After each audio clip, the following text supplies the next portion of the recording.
arguably one of the better scenes in the original film, which I believe is a masterpiece, so that's saying something. Let's see exactly why it's so brilliant.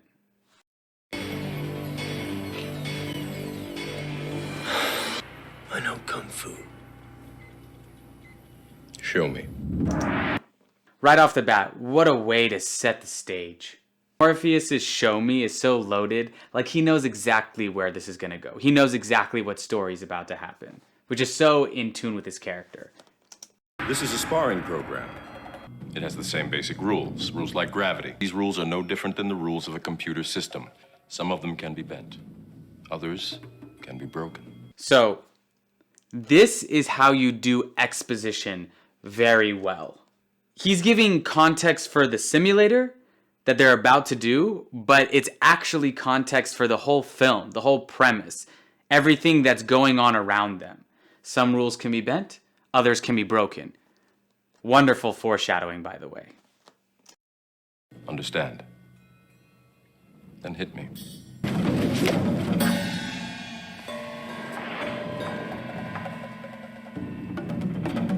Both of those stances, they're based in martial art principles, but neither one of those are very technically strong stances. But these over-the-top stances immediately ground us in what type of film this is going to be in relation to Keanu Reeves as Neo instead of just Mr. Anderson.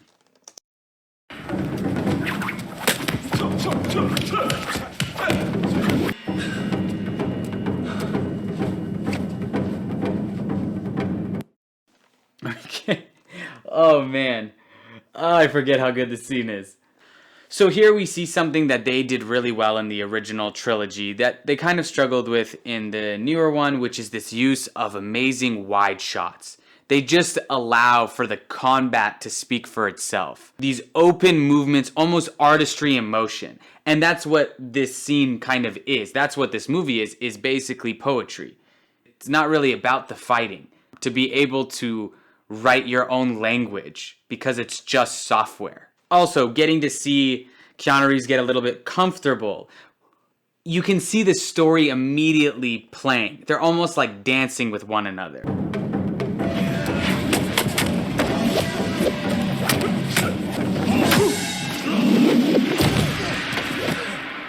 Good. But your weakness is not your technique. There, we get to see almost a crouching tiger, hidden dragon. You can see the inspiration, these kind of floaty movements. You can finally see what rules can be bent.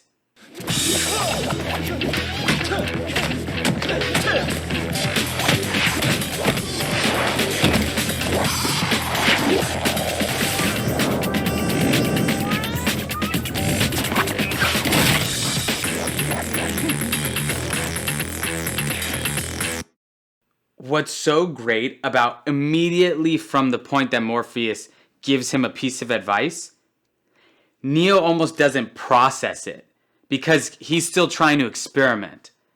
And from there, then they add the elements back in where Morpheus just kind of floats into the sky like an eagle and just lands and cracks the ground. And that's the first time we see the real physical presence that you can have in this simulation.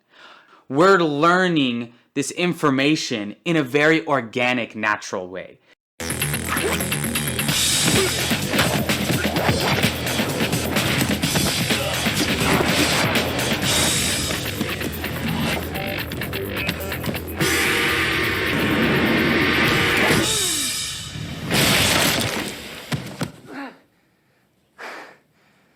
So again, now we almost see Neo's almost childlike wonder because he's learning something completely new. And when you learn something completely new, breaking your figment of reality, you're going to have an almost adolescence to it. And then again, we get to see the physical presence in terms of the pillar being broken and him easily surviving it. How did I beat you? You're too fast. Do you believe that my being stronger or faster has anything to do with my muscles in this place? You think that's air you're breathing now? Oh, man. It's so good. Oh, man. Because rather than just a teacher teaching, the teacher is showing it and then explaining what he's experiencing, knowing full well that anything he tells him doesn't matter until he believes that it's true. We get to understand more about the paradigms of this world that we're being given, but it's such a fun way to show it. Learning information about the world that's being built does not have to be boring. It can be so entertaining. Remember, this is entertainment at the end of the day. Again. Jesus Christ, he's fast. Take a look at these neurokinetics. They're way above normal. What are you...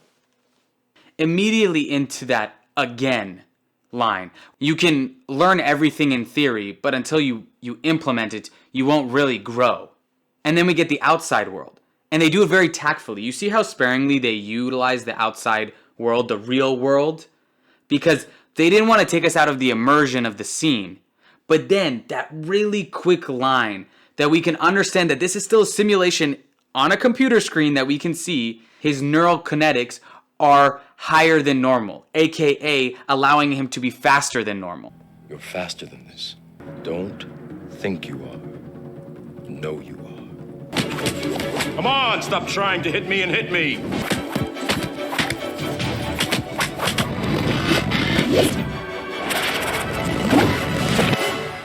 We see the iconic line, "Stop trying to hit me and hit me." What a beautiful way of just saying you have to believe in yourself. Then we actually have the only part of the scene that I didn't like is I don't think it was necessary to go outside into the real world and do the little... It was kind of like a little joke, but it was an inopportune time to do it as they're starting to build speed. Don't think it was necessary. And then we immediately get the kind of little motion blur, ripples, whatever you would call it. And so we can understand that he's moving way beyond reality. A visual showcase of exactly what's going on rather than telling us what's happening. The reason why this scene works so well is it could be a standalone scene and it would still work so well on its own.